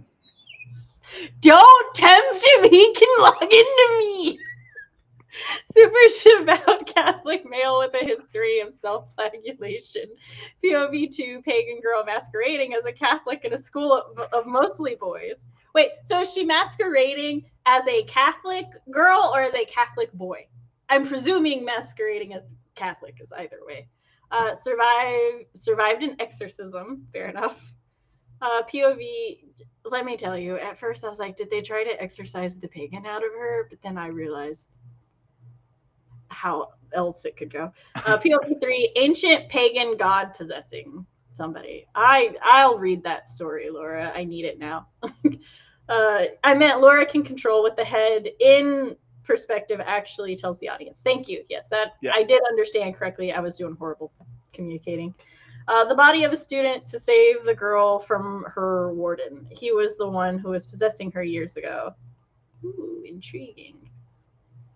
Well, hello and welcome, Southern Rider Hayden. Maybe? Normally we do 3 and we've only done 1, but we got real into the discussion. But I'll try to do at least 1 more. I'll do another 30-minute one. Yes, cool. That's my debate. Reveal it to the audience earlier or let them learn it with the MC. I would say see how things go. Like either outline it or write it, and you know, when you feel it right, switch the perspective. No, I'm covered in so much sweat and bug spray. Okay, well, counterpoint. I'm also covered in sweat now. Right, and I can go cover myself in bug spray. With our powers combined! Yeah, you can be the middle of this Venn diagram. I want it on record, Matt, that I was in fact not this wet or not this red or shiny at the beginning of the stream. Yeah, no. But like, I am just progressively. No, I read that. I'm like, I don't want to say it, but I'm like, there's no way Sam's not covered in sweat after talking about the summer oven, and I'm like, I can go get bug spray. Behind my knee is sweaty. That's tough. I hate it. I'm gonna have to like spray my chair down. But anyway. With bug spray? No. Good. I could, but no. I will spray me down with bug spray. I hate bug spray so much. So all right. For anybody who wasn't here, we were talking about academic elitism, which is basically the idea that all writing ever needs to reach a certain standard of intelligence, and there's a word I am looking for and I am just not on it. Sam and Matt need to merge like Goten. Oh wait, hold on, let's do it again. Okay, so we're gonna start and then fusion. Okay, ready? 1, 2, 3. Fusion. CB pops up. She was supposed to, but she has let us. Wow. Okay. So anti-intellectualism kind of, in my opinion, it started soft with telling writers that they need to dumb their story down. Like, I possess many a $5 word. I, in fact, have a very expensive vernacular when I choose to.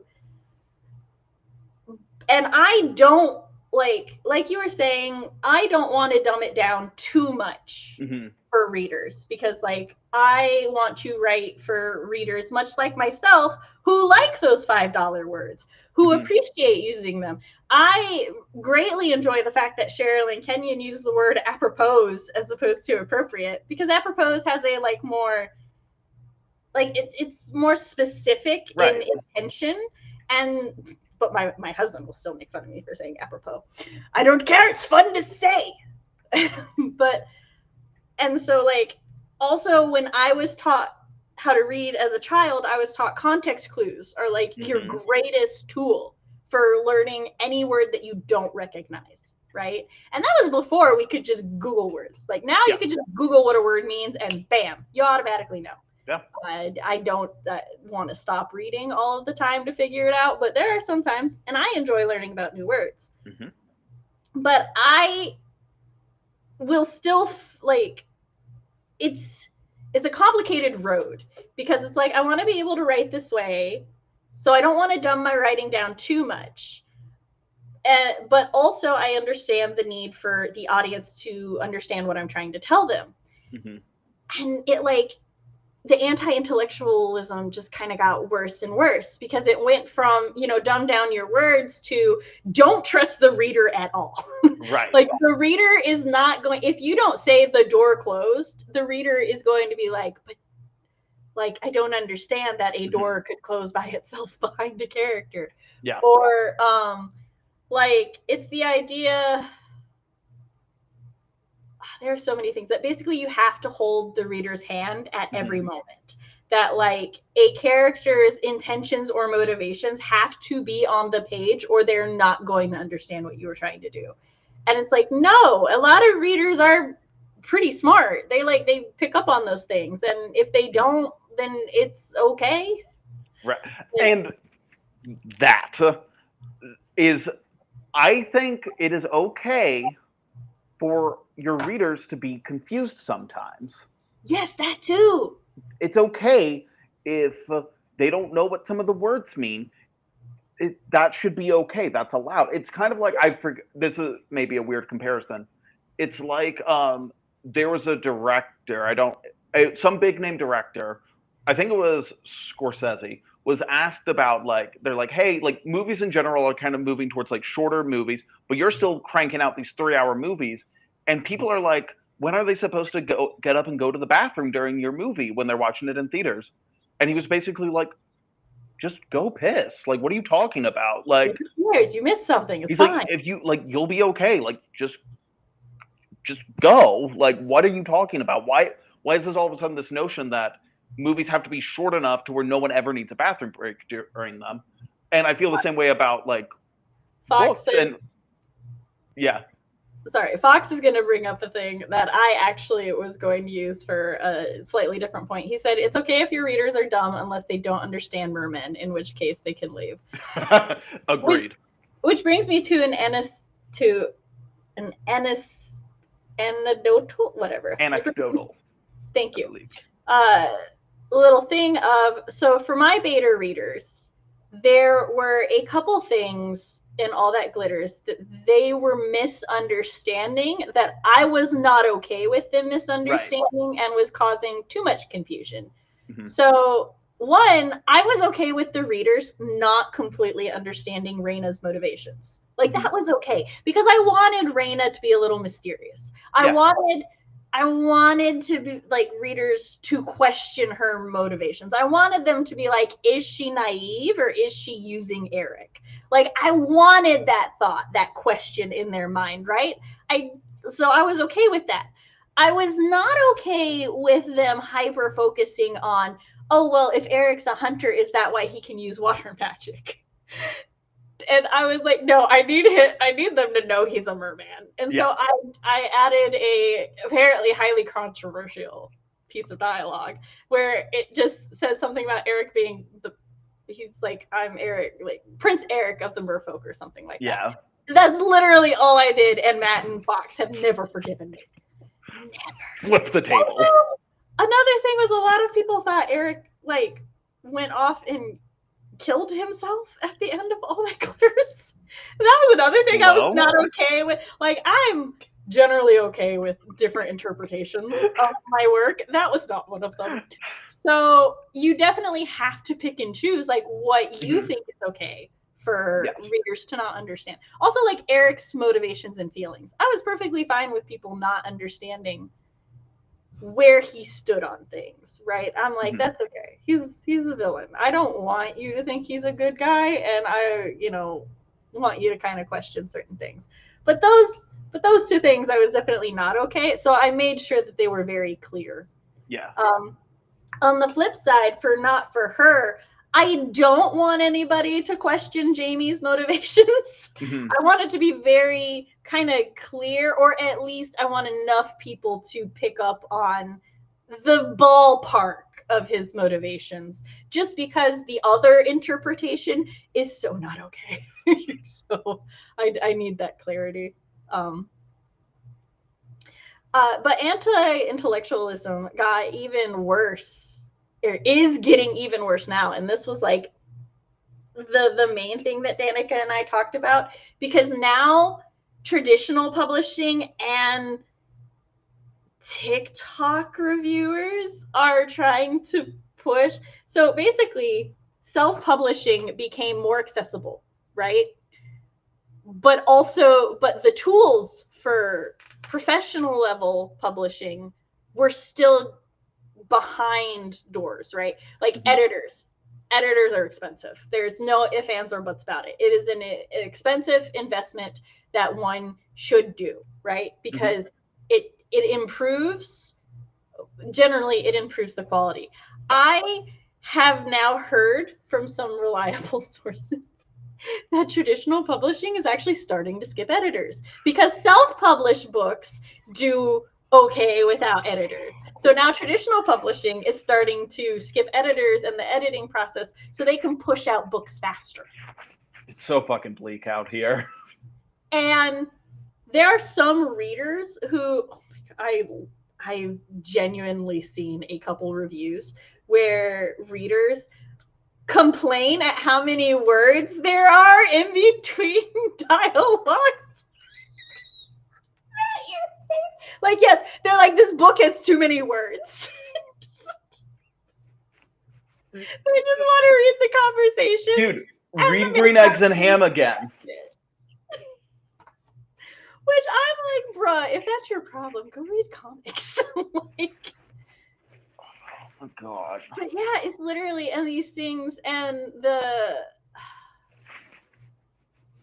so there's like these weird pushes and these two movements of thought that are like the opposite ends of the spectrum, right?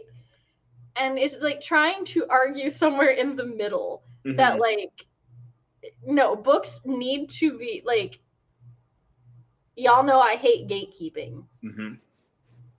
But when you're selling something to a customer, there needs to be a little quality control in gatekeeping, because you're asking people for their money. You're asking people to pay for a product. That product needs to have gone through certain things. And editors are not the same as writers. They're not the same as critique partners. They're not the same as beta. Fox just sent me a screenshot of your face. Send that to Matt. He has to witness it.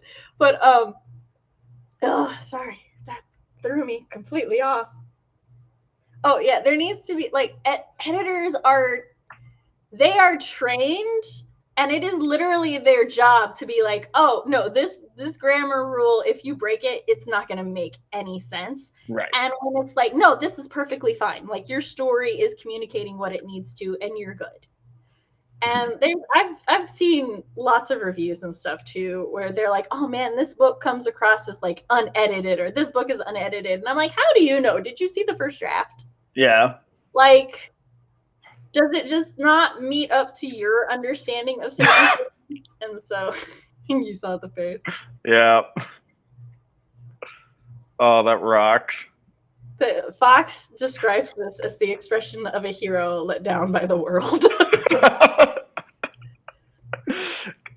Yeah, no, that's tough.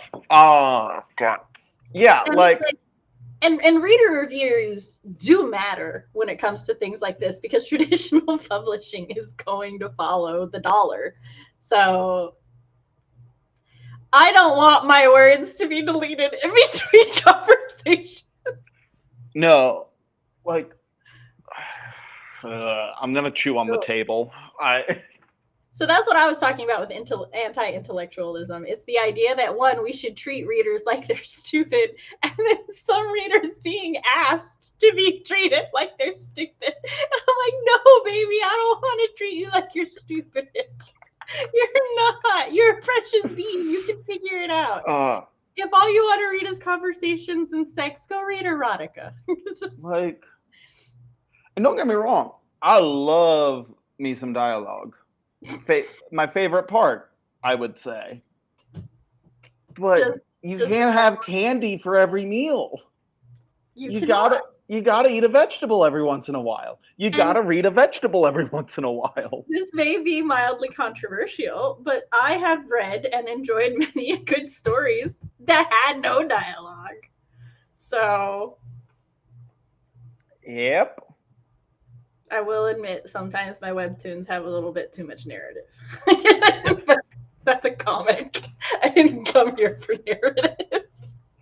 But like I still wouldn't criticize the webtoon for that. That's just a Sure. personal that's just me being whiny. So thank you for joining Matt and I on the pulpit and our soapbox of why people are stupid, but they're not actually stupid. Right. So, People aren't stupid if you give them the opportunity to be smart. yes, a lot. Oh my god, yes. Just let them be smart, and they'll do it. All right, I've been tagged in something. You just have to believe in them. So Oh, that, yeah. sorry, I was one of questionable opinions. I was tagged in the poll, and I clicked the one I wanted to vote on, but then I didn't hit vote. Oh.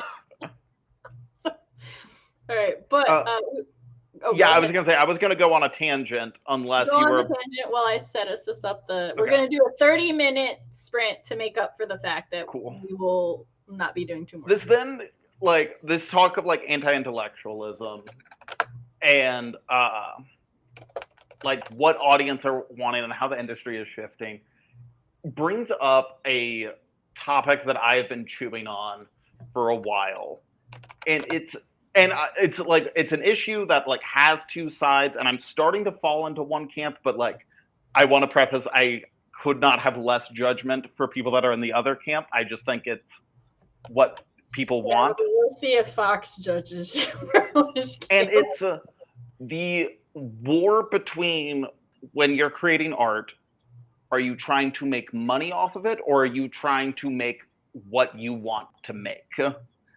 And this sort of Oh, balancing act of like, because yeah, it's like, do I dumb my story down to try to make more money off of it, or do I stick to my convictions and what I feel is best, and do what maybe won't make as much money?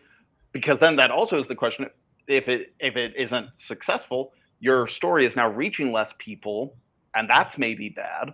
But there's also, where's there's your also level of compromise? there's different. I feel like there's different perspectives and Mm-hmm. definitions of what success Right. is because like if I put my story out for free and I get 100 people who read it, but if I sell my story for $100 and I get one person who buys it, I've made $100 off of that one person, Mm-hmm. but 99 people didn't read my story. Right. So that depends on like what your priorities. It's also like, are you pursuing it as a career? Is this your livelihood? Is it Right. a side hustle? Is it a hobby? Mm-hmm. So there's like I feel like that has to be like person to person. Yeah. But I just love that conversation. yes. Also, if going along with that conversation and the touching on the product thing, Mm-hmm. if you are putting out a product, like if you are asking people to pay money, you should invest in Yes. making it the best that it is. If you're just doing it for free, then hey, it's up to you. If you don't, if you don't want to put a dime into something that you're giving away for free, then you're giving it away for free. Like, you don't have to. Because I want to pursue writing as a professional and as a career one day, even my free stories on my website, I invest in an editor. Right. So, but like, I have not paid, like, they don't have their own covers or anything. There's short stories on my website. But don't put it beyond me to one day hire somebody to do custom art for them, because this is my passion and I will go broke. It's fine. Real quick, I want to catch up on chat because apparently my chat got stuck, so I didn't realize people were speaking. I'm sorry.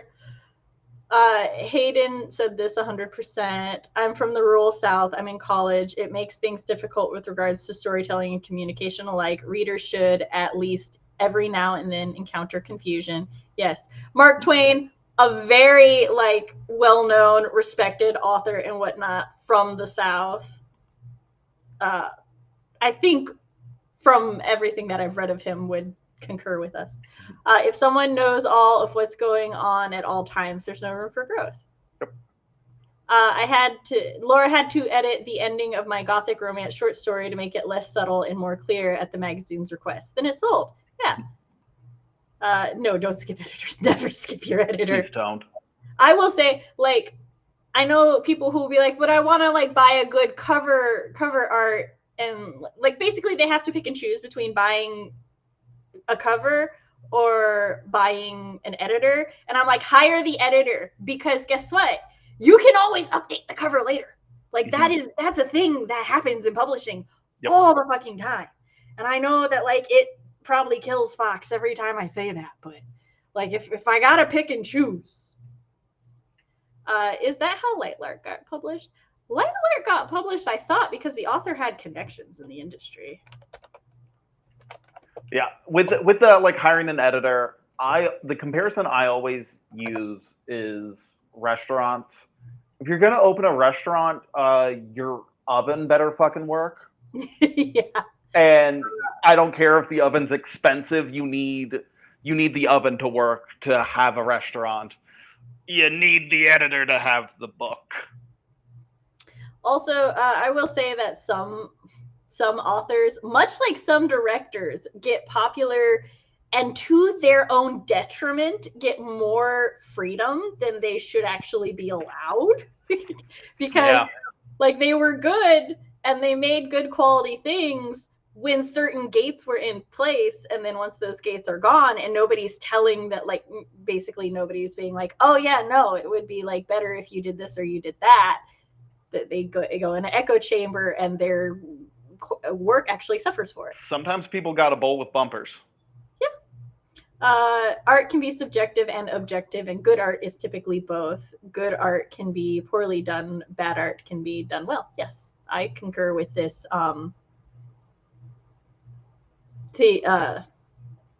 As a concept.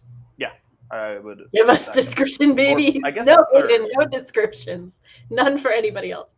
That Matt was gonna say. Let me. So did I. See me. I was like, because I had just said people just want, like, if you just want like dialogue and sex, like read some erotica, and then Matt, me some, and I was like, is he gonna say erotic? Or let them be stupid. Honestly, this is a topic I've been considering writing an essay/reflection on. If you do, I would love to read it. I would rather one person read my writing and be impacted positively than 100 read it and be left unchanged. I write to entertain, so I don't need to impact. I just want them to feel something.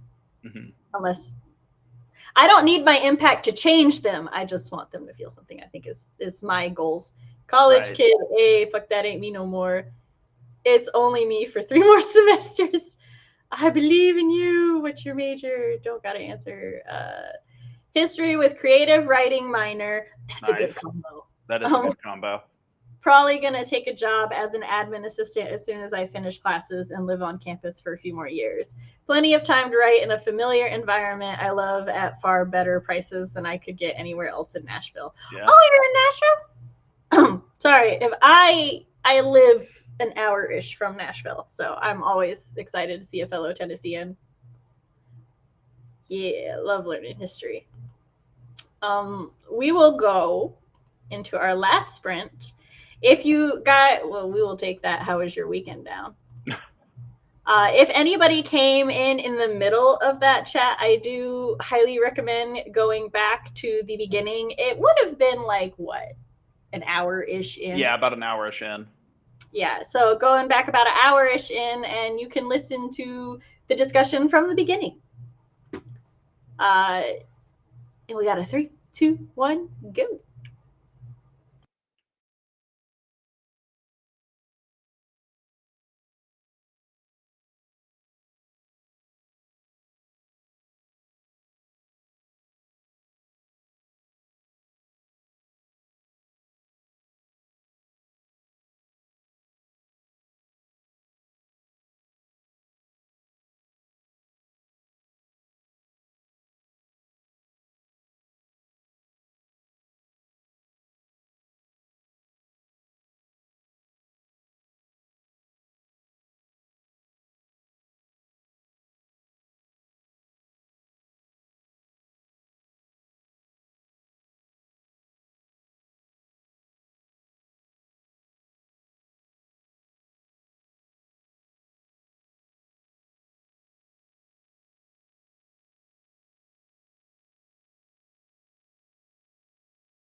Yo, my book just got like intense.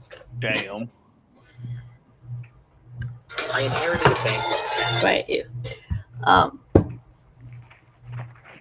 So how did everybody do at Sprint? I was listening to a book because I haven't done my reading for today yet. I finished the chapter I was on, and then I chatted with Fox a little bit, and then I brainstormed for a new project I'm working on. Nice. Hey, I have lived in Tennessee since I was like 5, so 30 years here. Thanks, baby child. I Lives always in forget that you were not like born in Tennessee. I always forget that there was a No, brief period of your life that was not in Tennessee. I was in fact born in Michigan. Mm-hmm. And then we moved when I was like 4 because my grandmother had developed spinal arthritis. So we had to go south for the warmth. I always forget that. Well, it's because I'm like basically Bit here for. Yeah, but I always forget that little bit of Sam lore. I know that bit of Sam lore, but I do forget it from time to time until it gets brought up again. And I go, oh yeah, I knew that. Generally, is mostly brought up when Cody's about because Mm-hmm. he lives in Michigan. So, Gwenna said, "Looks like I'm hopping in just in time for a sprint." Hey, Gwenna, glad that you came in. Bella said, "Hey, sorry I'm super late. I had work. Hope the stream's going okay for everyone and that your weekend went well." I think this has been one of our most writerly streams in a while. Definitely I agree. recommend putting it on the background next time you're like working on something. Gwenna filled out 2 or 3 scenes into the plot grid. Nice. RP saying hi to people. Hayden did 631 words, decided to take what was originally my epilogue and tack it onto chapter 9, writing a novella and have the epilogue be told by someone else. Ooh, interesting. Thag got about 125 words written, getting them past a hump they were puzzling about. Well, that's good because means you got over a thing. I posted it in chat and in a couple servers. The link to my website where you can check out the beta application for Not For Her, because I am accepting betas and I have now posted it publicly all the places. Nice.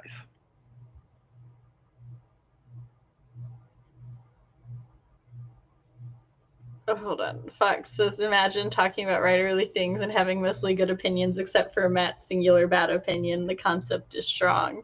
If he has only one bad opinion, we survive the day. The rest are good. And while I may be objectively wrong, I am spiritually right. I have to figure out why that was. It's gonna bug me. RP figured out how the character could survive. It shouldn't involve rewriting too much, mostly just adding a scene and then a few lines here and there throughout. Awesome. That was the last sprint for tonight. We only had a 2 sprint stream. It's okay if you call me a she, her. Why, thank you. I generally default to they when I don't know. Mm-hmm. So, or if I have forgotten, because that has happened before. Also, putting my beta app. Nice. I will be checking those tomorrow. Yay, beta applications. I'll probably be checking and sending things tomorrow. Not tonight, though. Fox said it wasn't even me. I don't know where. Okay, so it wasn't Fox. So I was the one. I think you and I were talking about some. It was on a stream when it was just you and me. Which does not narrow it down given how May went. But we were talking about something. I remember being like, objectively you're wrong, and you were like, but spiritually I'm right, and I think that's why I went. Yeah. Gosh, what was that about? It's gonna bug me. Hayden put in a beta because why not? Summer's not over just yet. They can do some reading, and hey, they do use they them. So, woohoo! You could have put up the Matt May logo, but I forgot. Well, it's not May anymore, so that would bother me. It's Matt July. Yeah, it's not May anymore, so I can't do Matt May now. Sir, so I didn't mess up. You just need to make me a Writing Sprints with Sam and Matt logo now. But have it be like Matt, I guess. ... It can be May in my heart. It can't be May because May felt nice and July is an oven. You should cater to my whims and desires, Sam. Is this a flash fiction free for all? I think not. I don't even cater to my whims all of the time. If I did, I wouldn't have. I messaged Fox before the stream. I was like, I do not want to go into the garage den. I equally do not want to grab my camera and set up and bring it into my bedroom. So, Matt Marathon. If I ever open a gas station, it's going to be the name. Bella's default for talking about people I meet on the internet is to use they, unless there is a clear gender usage. I am going to be a little hipster here. I started using they, them when I was a child because when they were teaching us about stories and writing, they were like, and if the character doesn't know like the other person, then they'll be like they, and it's especially used in mystery novels all the time to obscure which character is the culprit. So like that is why I do it. I do it because ever since I was a child, I was told if you don't know, don't assume. And so imagine that served me well my 30-some years. Good rule to have.